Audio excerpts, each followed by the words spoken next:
let's see. Do I need to get in front and so? That would be great. Otherwise, I have to look for you. I don't see anybody else coming down the hall, so I think we'll get started. I'm Chris Olson, and I direct the graduate professional and capstone global health certificate programs for the Global Health Institute. And it's my pleasure to welcome you here tonight. Dr. Patz, our Global Health Institute director, sends his greetings.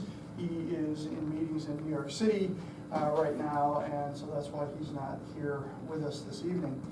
I'm going to introduce Paul Block, faculty member in engineering, and then Paul will introduce our speaker for the evening. So Paul, I think, does some really interesting things because he's a professor in the College of Engineering here on campus, and he works at this intersection between engineering and socioeconomics and trying to very creatively address issues of water management, water access from the local level to the international level.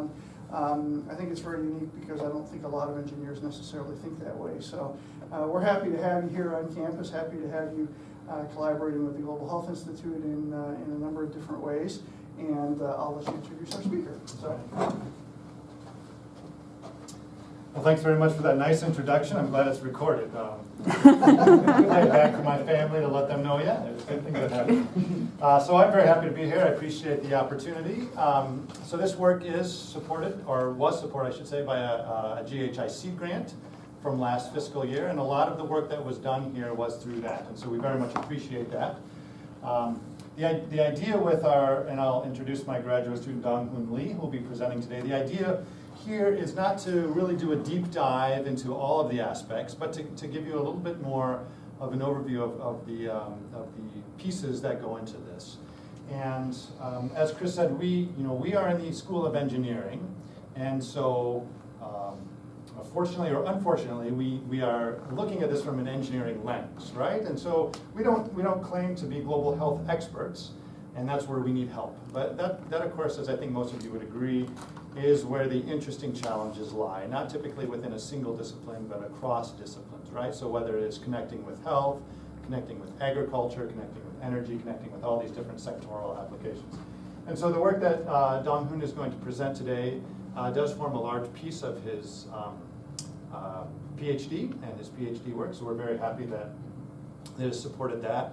And we've also solicited funds through a variety of different other sources, which this has well prepared us to do, and have had having conversations with people at the World Bank and other places as well. So I'll let Donghoon take over the microphone here, but know that this is a work in progress, right? And at the end of this, perhaps you'll be left with some questions as opposed to feeling fully satisfied, and that would be appropriate, right? Because we're not there at the end. And those of you that might be interested in this and interested to engage in this, we welcome that, and we welcome those expertise that we certainly don't have to think about how we might be able to best move this forward. So I guess with that, I'll turn it over to Donghoon. Okay. It's up to him, but I think you should feel free to interrupt with any questions that you might have, especially since it's a smaller group, and then you don't have to save all of your questions until the end. So. Thanks for introduction. So, if you have any questions or comments, you can interrupt me. Yeah, that's totally fine. So, in this presentation, we talk about the flood prediction to support advanced disaster preparedness and public health risks. Before I start, I have a short question. So, do floods matter? Right? The answer is probably yes. During the last century, the flood has significantly affected our society. In the developed countries, we can protect floods, these enormous floods, by building these infrastructures and monitoring and forecasting this flood. Right? For developing countries, due to the lack of infrastructures and skills, it's hard to predict and be prepared to this flood. So this background image is showing the flood in Eastern Sudan 2007. The best way they can do is evacuation before the flood. But it's often failed because they don't have monitoring and forecasting this flood skills. The recently United Nations has reported that in the last 10 years, 157,000 people have died by floods. And flood affected 2.3 billion people, which accounts for 56%, all those affected by weather-related disaster. Recent studies show that in those 20 years, the damages and flood damages and mortality has increased due to the higher exposures to flood risk globally. Many floods occur in developing countries, for sure, where the impacts on public health is also substantial. So this left figure is showing the flood occurrences during the recent 26 years. So we can see the red colors means high and extremely high flood occurrences on the West and East and Southern Africa here. The right figure is showing the public health risk linked with natural disasters. And we can see high and extreme high public health risk over most of the African continent. Right? And these regions are also vulnerable to epidemic disease after flood events. So for example, this map is showing the probability of malaria mortality. Simply the red colors or orange colors are indicating the relatively higher probability of malaria mortality. And we can see these areas are well overlaid. Some regions having the high flood occurrences. And some studies show that this vector-borne disease can be exacerbated by floods. So we had a research question. So first one was, can we assess this flood-induced health risk? That means if we know this flood hazard information and has vulnerability to flood, can we estimate this particular flood-induced health risk? Second question was, can we predict this flood hazard information to make some early warnings for potential health risk over here? So to answer these questions, we decided to develop seasonal scale flood prediction models to link with health risk. And second, we proposed a framework for flood-induced health risk assessment. So in this presentation, I'm going to address both A1 and A2. Right. But before that part, I want to talk about flood disaster management. So this is a diagram of typical flood disaster management with a short-term flood forecast. So here we have a series of things that happen before flood events. The first, risk knowledge, that leads to monitoring and warning, dissemination and communication. And after flood event, we can take some responding actions. So for example, this is a local scale, short-term flood forecasting. So we can provide very accurate information. So here is a river stage. And this forecast can predict this river stage up to 2 weeks. That means we have 2 weeks until flood event, then we can take this dissemination and communication, some actions. We have another type with a long-term flood forecast. So here we have, this is an example of long-term flood forecast, and you can predict the probability of flood. So you can predict here up to, for example, 3 months. So we could have a 3 months for for pre-disaster management. So both short-term and long-term flood management and forecast are important. But long-term forecast, it can give more, it can give opportunities for taking different actions before the flood event. So this is an example of seasonal forecast for flood disaster management. So in 2008, the International Federation of Red Cross, they used a seasonal forecast for West Africa to implement the early warning, early action strategy for enhanced flood preparedness. So that time, actually it's a little bit light, but they used these two seasonal forecasts. So the left one is June, July, August seasonal precipitation forecast, and the right figure is June, July, August extreme precipitation forecast. At that time, in both forecasts, indicated there is a above normal and high probability of extreme precipitation in these green areas in West Africa.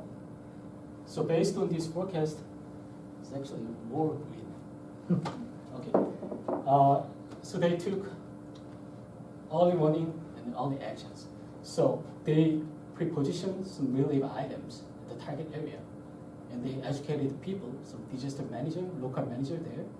And they also, maybe the best, most important things, they requested 3 emergency fundings. As a result, they prevented potential mortality, and they spent 33% less money on flood disaster management compared to typical years.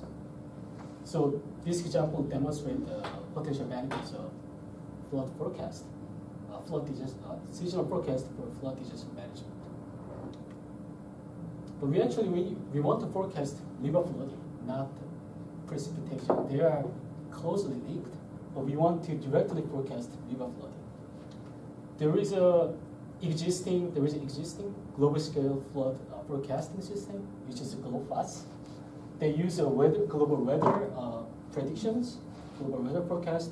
They use a global hydrological model, and they can simulate the stream flow globally. And they can make a flood early warnings.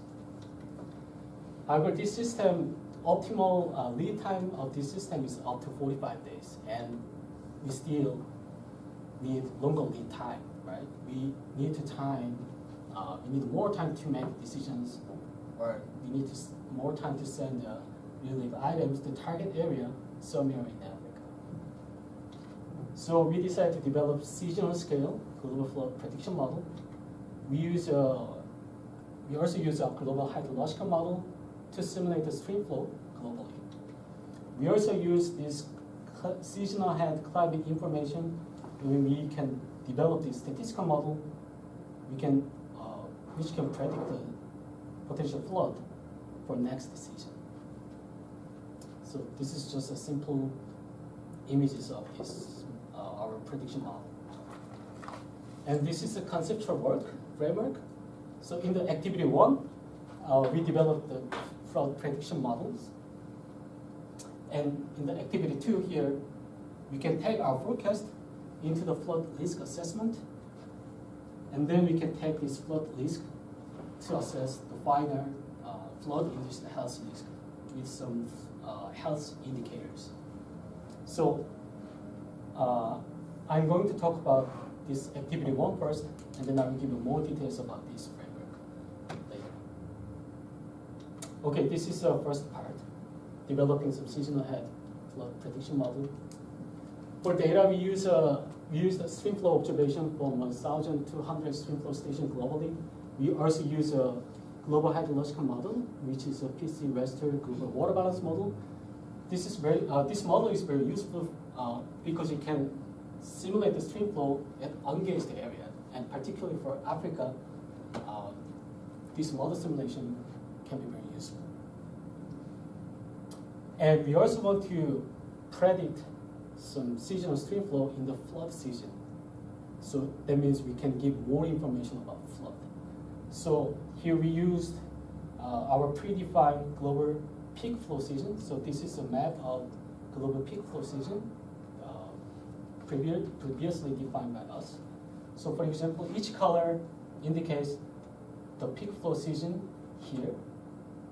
They may have some flood events. So this is our methodology. So here we have our target seasonal peak flow, and we use seasonal head global climate predictors, including El Niño Southern Oscillation Index, and with other 3 global climate drivers. We simply calculated lag correlations. We selected index at specific lead time showing maximum correlation. But so idea here is we use these 4 large-scale climate features as our potential predictors with past stream flow variability as our correlation, and putting them into a regression model, and we build a model to understand how much we can predict the peak season flow. this is a correlation result in ANSO case. So in this above map is showing the maximum correlation between peak season flow, seasonal head ANSO index. So it's a little bit bright, but this blue colors means peak flow is negatively correlated with the ANSO index, and this lead color means it's positively correlated. And we can also measure this may be showing the corresponding lead months at the specific lead time is showing the maximum correlation. So from this analysis, we identify some persistence of ANSO on the seasonal stream flow. So that means in these green colors, some areas with green colors, so ANSO affected in short-term lead time, or some pink areas with pink colors, ANSO index with a longer lead time is significantly affected to seasonal flow. To read these correlations, we developed the peak season flow prediction model. So in this map, the yellow color means our model performance is, model prediction performance is fair. Yellow color here, fair. And blue color means we developed good predictions at that specific location. So this is an example of fair prediction. At the Blue Nile River, Khartoum and Sudan. So the y-axis is peak season stream flow, and the light colors in the back is observation, and dark color line is our predictions. So even if it's a fair prediction, it can give very useful information, and it can capture some general trends, and this can be very useful to develop our further model later in the future. And this is an example for good prediction in the Swanee River in Florida. In this case, our model can capture most of peak season flow. So globally, we developed a fair to good prediction skills over one third of global stream flow stations and land surface area. So that was our result.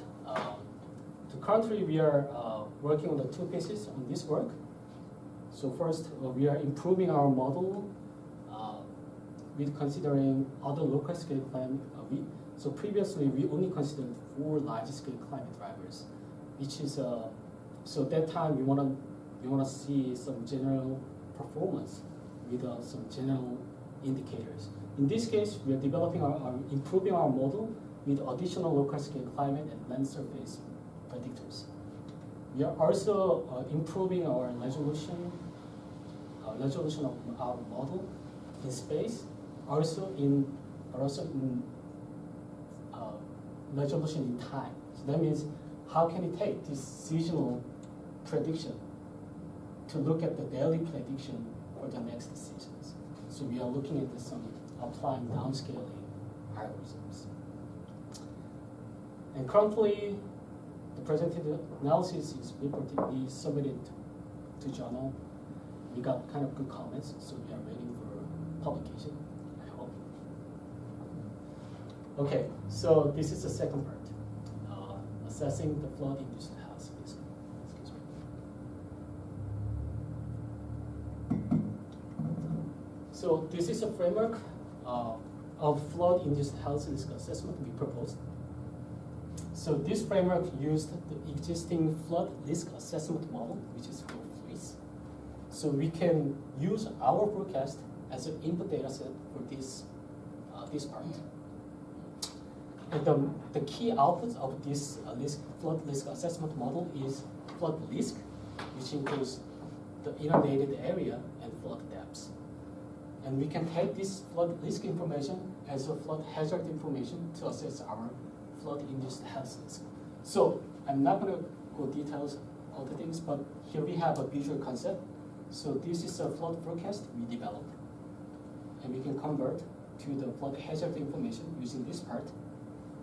And here we have Composite Health Vulnerability Index. This is defined based on the Health Vulnerability Index has a system vulnerability index. And by merging with these two with this adaptation capacity layer, we can produce this health, flood-induced health risk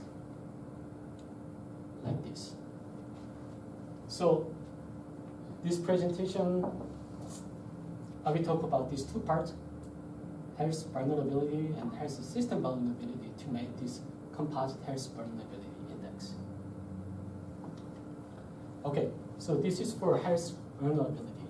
So health vulnerability for natural hazard is defined in terms of the capacity of person or group to anticipate, cope with, resist, recover from the impact of natural hazard.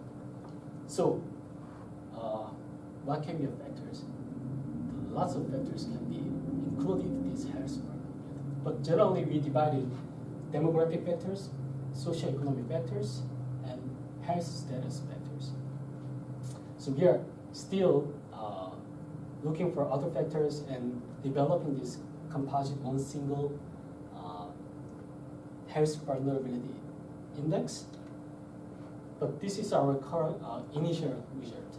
So we have a population data set, and we have a structure of flood vulnerability at different age groups. So for example, here, age less than 20, over 50 has a higher rate for flood vulnerability. And female also has a higher weight than male. So we made this weight, this structure of weight based on multiple references, but it is hard to make universal this age structure for our countries. But by merging this population data and this weight structure, we can produce this demographic weight for flood vulnerability. For socioeconomic factor, we are going to use like predefined data or indicators by other studies. For example, GDP, poverty, literacy. We are still looking for indicators for health status because we are not expert in that part, so we strongly need your help. But we are also looking for the methodology, that how can we put these factors together to a single composite index.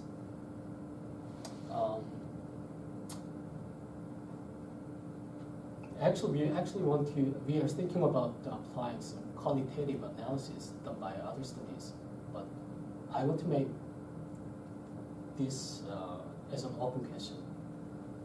So I hope some of you can give good comments or help to us. Right.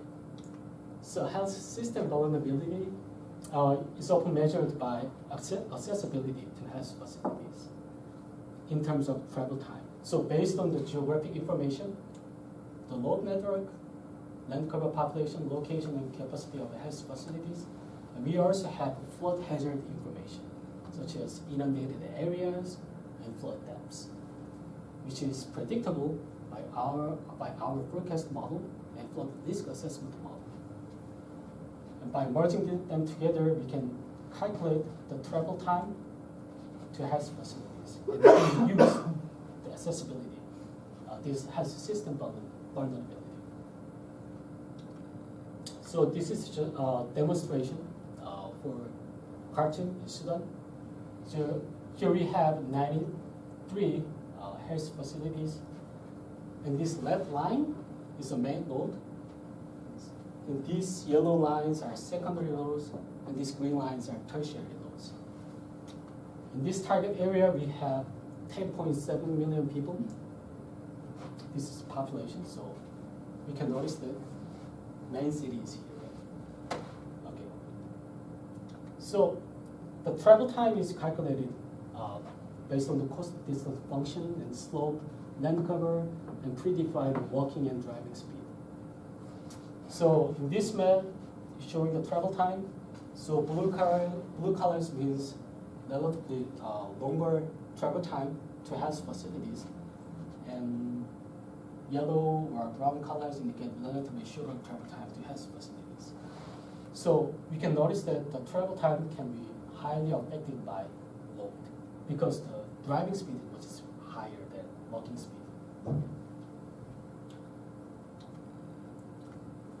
And this is an example of the flood hazard information. So this map is showing this map is showing the flood inundation maps from the flood risk assessment model here. For example, it's showing flood inundation at 5-year flood level. And this is for 100-year flood level and 500-year flood level. So we can see the differences between the increasing extents and the flood depths. Based on the population data set, we can also measure the percentage of population affected by each flood level here. So each colors indicate different flood levels at given flood within periods. So for example, here we can measure 21% of population are affected by 100-year flood. But we can also notice that more than 10% here is affected by deeper water depth.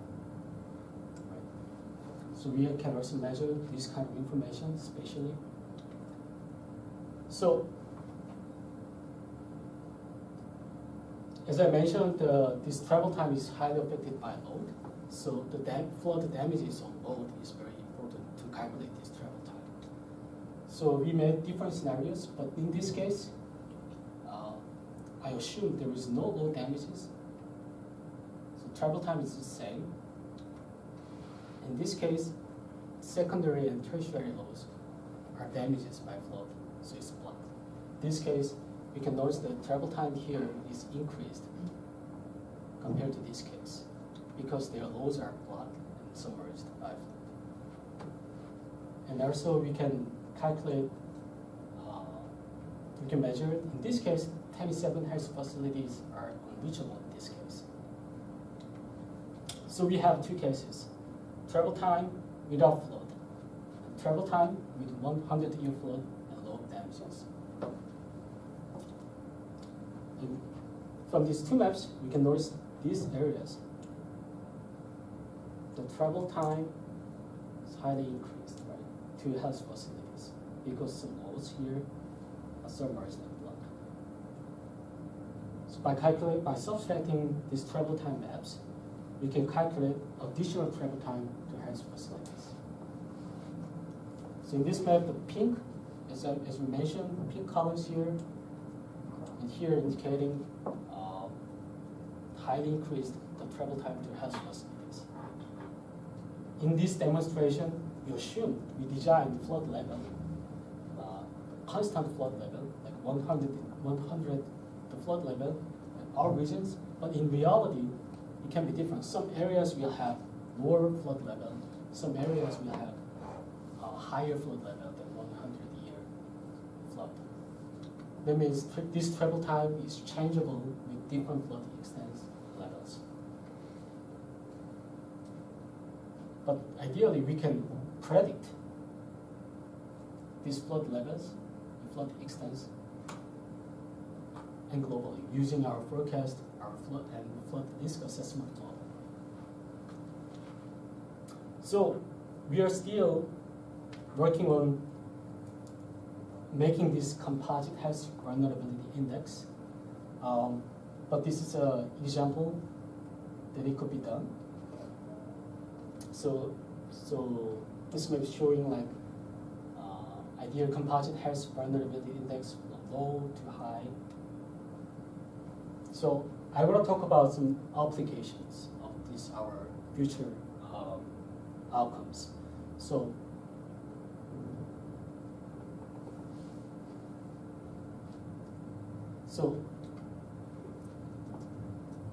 we actually plan for our future work.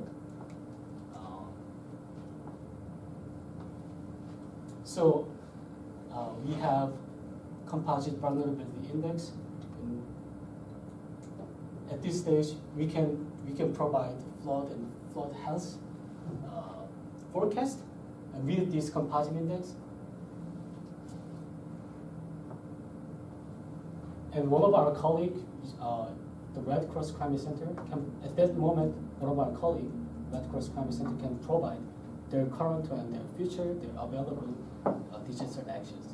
And in next step, we are going to optimize these pre-disaster management plans, and we can produce these optimal management strategies. Also, we can suggest some financing options to relieve agencies and organizations. That is our next step. Once we develop this composite health vulnerability index, it can be applicable, it can be used by other flood forecast firm. So it can be used by any other governments or NGOs or relief agencies. For example, this is a local short-term flood forecast at the Nile River Basin in Ethiopia. So they can simulate this flood forecast based on their model. It's very small scale, but once they can simulate their flood, they can use this composite health vulnerability index to identify some vulnerable regions themselves. Some global institutions, they can also use some short-term scale global flood forecast, which I previously mentioned, like GLOFAS. So they can also use our composite index to make some useful information to provide their partners. So still working on this, but once we develop this composite index, it can be very, very useful.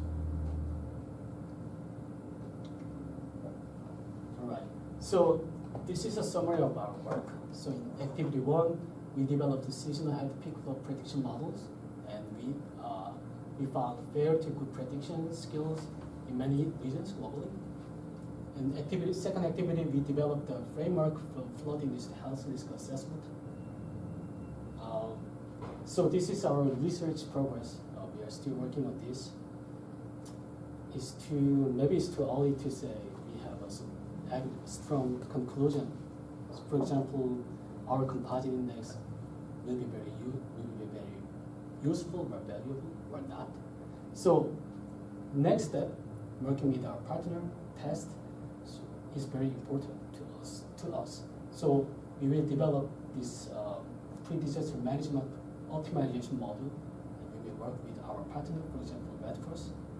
We can test and evaluate our products, working with them, maybe their situation. That's our hope. Okay.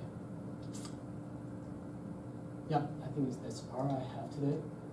I'll acknowledge we have another author, Philip Ward, University of Amsterdam, who developed the flood risk assessment model.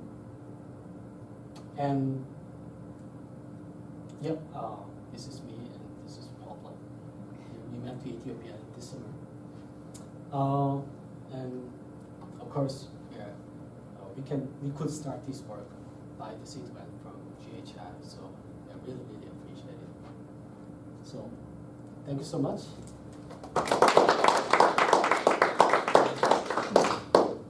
Yeah, if you have any questions, please. Yep. So I'm going to unfortunately take you way back. I should have just stopped you and asked the question earlier. Mm-hmm. But when you were talking about population vulnerability, Yes. And the different factors that weigh into that, you made a point of saying that women were more vulnerable, and you had a graph across the bottom that pretty consistent. Oh boy, we're going to go way back. It's fine. Yeah, that pretty consistently showed that. Mm-hmm. Do you know why that's the case? Is it related, for instance, to roles that women play that puts them at risk in terms of collecting water and being near rivers when they're flooding, things like that? Is it something more physiological? I'm just curious if you have any sense of why that pattern plays out. So we use multiple references, but one reference is mentioned that so particularly women can hard to avoid drowning in the flood, of course. So I think it's based on the capability to avoid some physical water, to follow the contingency plans. But yeah, so we use some numbers based on multiple references, but some references based on the surveys and their statistics. So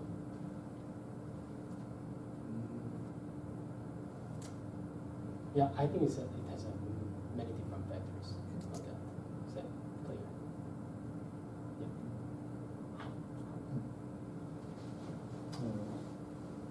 Yes. Yeah. Have you guys thought about whether or how your models might apply in the really long term, like not so much warning so that you can pre-position materials, but on a span of decades with sea level rise, are there places that are going to be at higher risk where people shouldn't be living and are vulnerable? Can you think about that level or? Yep. Actually, I changed the name. So we use a seasonal forecast, but in our field, that is a midterm forecast. We have a longer term forecast for decades. Yeah. So a lot of studies have done with using the future global climate projections, and our hydrologists, they projected future flood risk. So some areas are consistent with like research from the climate field, but some areas are different. So yeah, we didn't do it, but other studies have done that part. Thank you.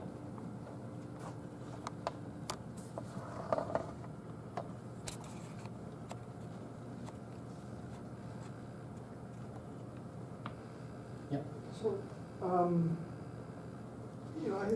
this is, for someone who knows very little about what you're doing, it's incredibly impressive. I'm left with thinking about the fact that, it's great that we can make these predictions. Mm-hmm. But do you know what's being done in various parts of the world to actually educate people about flood risks? So I'll give you an example. I have been in West Africa during periods of heavy rainfalls where I just absolutely cringed that my driver drove across this swollen river that was over its banks, and you could see people standing next to other cars that had washed down off the road into the field, and here I am driving down the road going, oh man. So it seems that what needs to happen sort of hand in hand with understanding the risks and being able to predict the risks is then sort of being able to educate people about how to protect themselves. Do you have any sense of what's happening around the world in that regard? So actually, we have another following future plans. Sure. Yeah, we developed it. So I showed activity 3, but we also have activity 4 and 5. Mm-hmm. And in activity 4, I think one of our proposals, we plan to develop the website working with the relief agency, particularly Red Cross.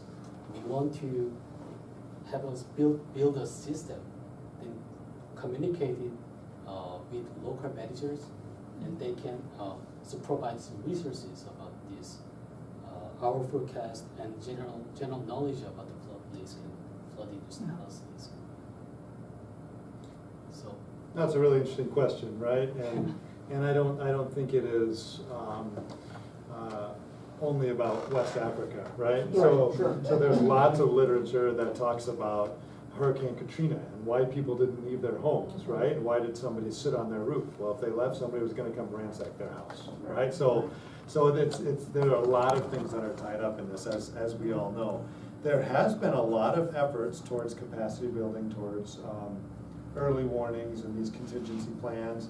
Many of these countries, and the Red Cross has been instrumental in this, have developed these early warning contingency plans. How much they are enacted is another question, another matter, right?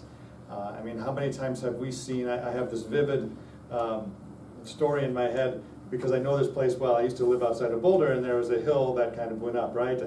And no matter, I had a friend that she was driving on this road, right? And it was slippery and snowy, and there were lots of cars off the side, and yet she thought, well, I think I can still make it, right? So we all have probably, and many of us have a sense of overconfidence, right? That, yeah, this might not be the smartest thing to do, but probably I will be okay, right? So we've got this huge human dimension that sits on top of all of this. And that is really, really complicated part of our models. So maybe you got a sense of this. We feel pretty solid about the first part of what we've done here, right? And then we get into the, you know, some of the social factors and the health pieces, which is not our area of expertise as much. So we feel less confident about that. And then once we put the human component on top of this, we hope it doesn't, but it might all go out the window, right? And so, so then clearing all this away, it's a real question of, okay, what can we say with some confidence in the end that might be informative towards real decision making, right? And we want to leave open the possibility that it might not be as grandiose as we originally intentioned, right? But that is, again, as Donghoon said, one of the open questions, right? But it's complicated. It's complicated, as you said. One of the other big factors that comes into play, more so probably in the developing world, is whether people actually have the capacity to act on the education. Because if your family's food for the next week depends on your crossing the river to go to market or whatever else, you may know it's dangerous and just have no alternative other than try it and see what happens. Exactly. No, that's a very important point. And some people will not change their actions because, for all practical purposes, they cannot change them. Right? It's a real life and livelihood question. So that's a very good point. I think there's a basic issue with a lot of people believing that, well, water is just water. It's like what we drink, so there's a lot of it, but it's still just water. And there isn't that understanding of the force dynamics of large volumes of water moving quickly and things like that. I'm sorry. No, that's okay.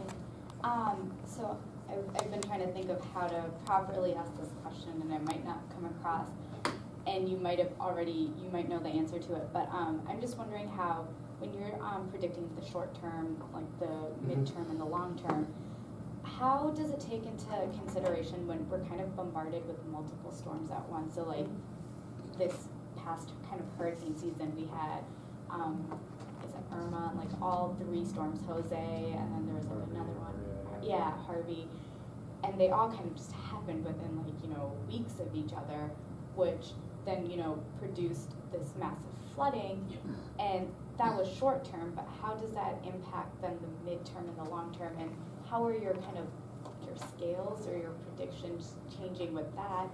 And then I have kind of a secondary question to this.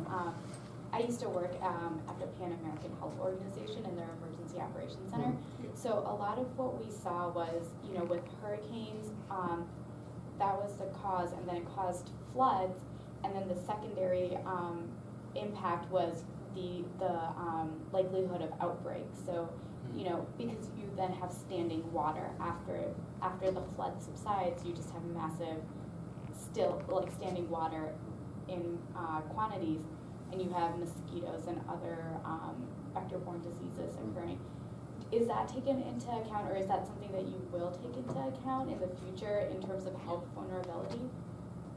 Okay. Yeah, for your second question first, Sure. we are definitely planning to provide some information about the epidemic disease after flood events, where at least we can measure something associated with flood.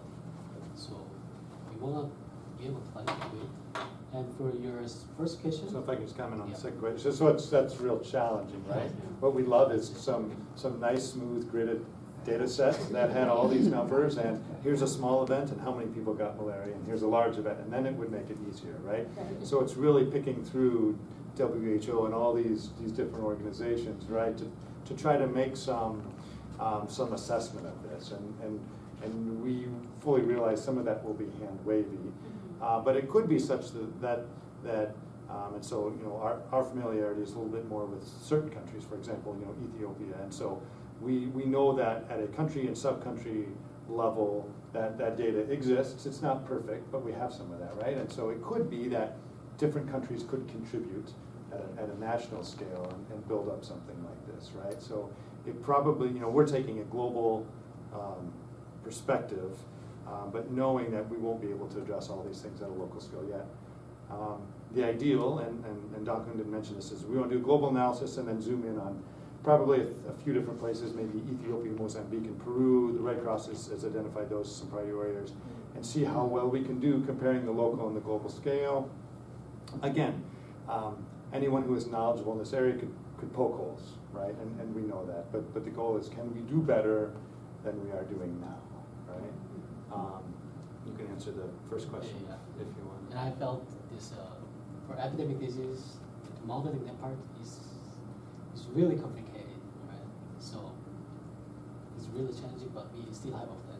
So for your first questions, so particularly for hurricane, tornado, something, those things are included in short-term forecast.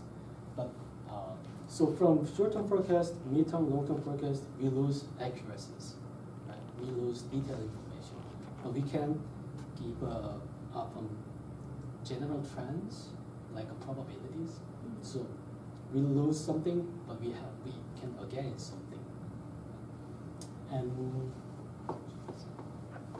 right. So these short-term forecasts, we typically classify those as weather. That's weather forecasts, like you're going to see on the TV, right? And the work that's doing here, we call it a seasonal or even a climate prediction. So what's going to happen in the coming 3 months? We say nothing about when this peak flood might occur, right? And so as Donghoon said, we're losing detail, but hopefully gaining time. So where's the trade-off there? So the hope is that with this set of information, you might be able to address a different set of questions, right? But it in no way usurps that short-term information. You also mentioned the back-to-back events. That's incredibly important, right? So maybe you have what we would consider not unrare events, but if they happen back-to-back, it can have really strong or devastating effects. The antecedent conditions are already set up that if anything comes along, flood comes easily, right? And so those are really important. So when we look at the seasonal forecast, we also have ways then of looking at the likelihood of different sequences of, let's call it daily weather, and running many of those scenarios. And likely what you'll see is the probability of those kind of events goes up.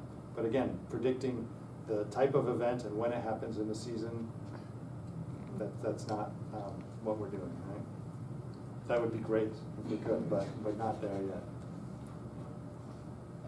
Will the models take into account that all of this is becoming more common? The 100-year flood is happening a lot more than every 100 years, and because of climate change. I mean, will that all factor into the models by the inputs you're using?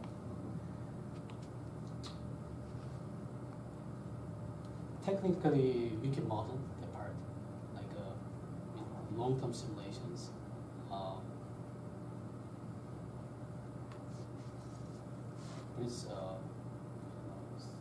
So the hydrology model is a physically based model, meaning that if we have warming temperatures, intensification of precipitation events, it will result in changing hydrologic conditions, whichever way that might go, right? So it has that.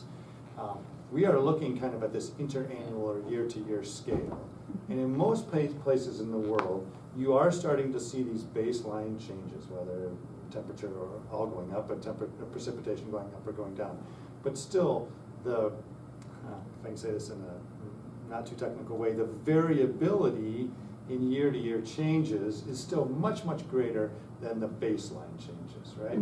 So that is what we are still trying to capture. I mean, you're absolutely right that the odds are shifting in time, but it's still these year-to-year changes vastly outweigh those underlying changes. That said, 20 years from now, the part of the variance that's explained by these underlying changes is growing, right? We know that. So that becomes more important with time. So we're not discounting that, but it's not the dominant factor as of now.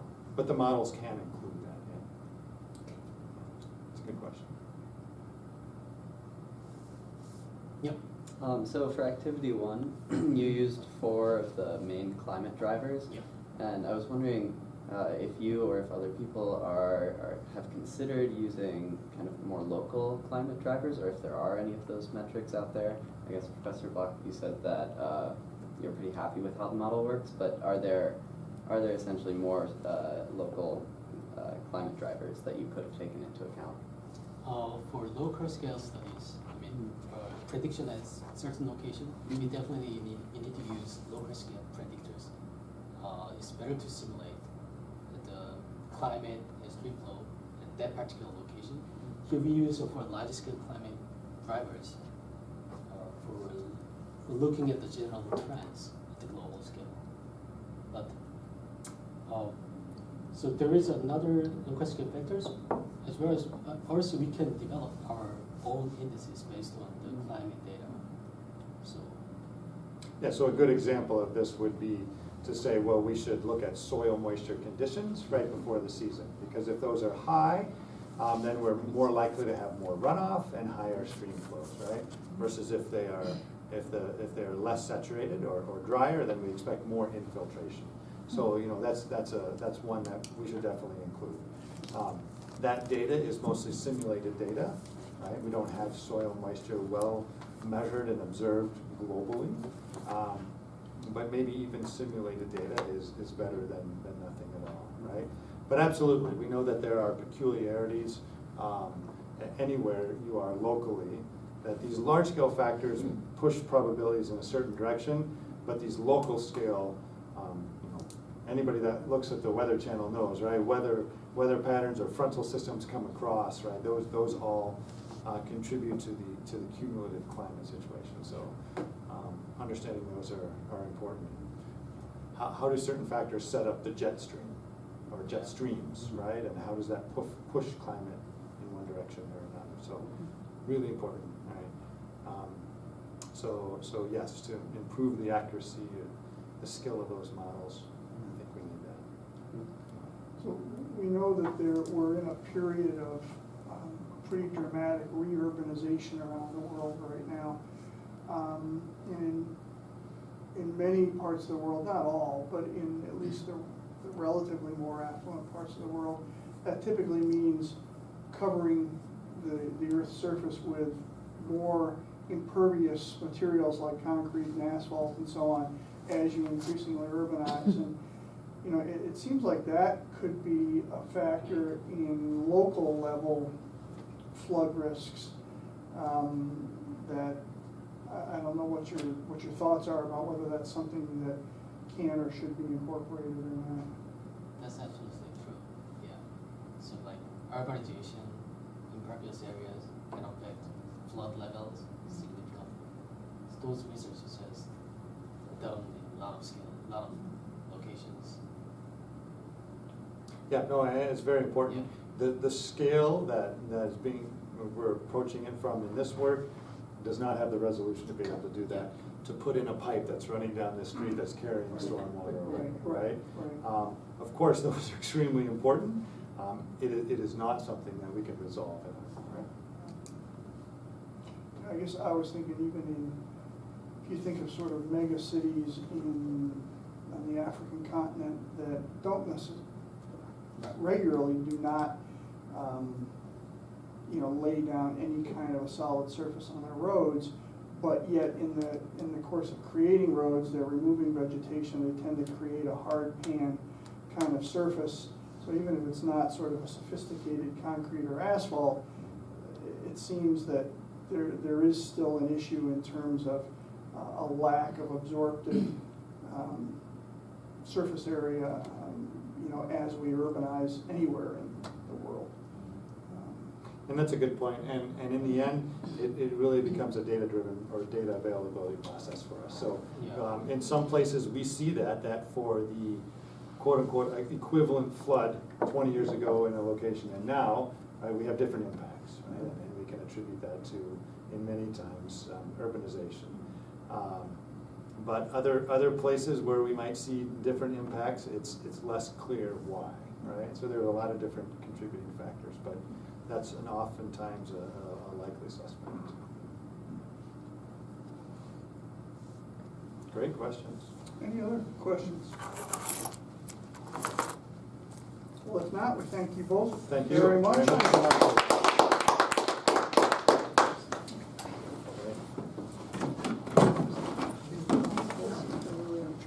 Oh, I don't have my card here. My card's over on lot 76. So if you want to come to lot 76 with me, I'm happy to give you a ride. You want to do that? Yeah, Okay. that's okay. Yeah, absolutely. We're just gonna wait for any. Where's lot 76? Up by the hospital. Oh. Okay, now I Okay, just don't have to get the basket. Okay.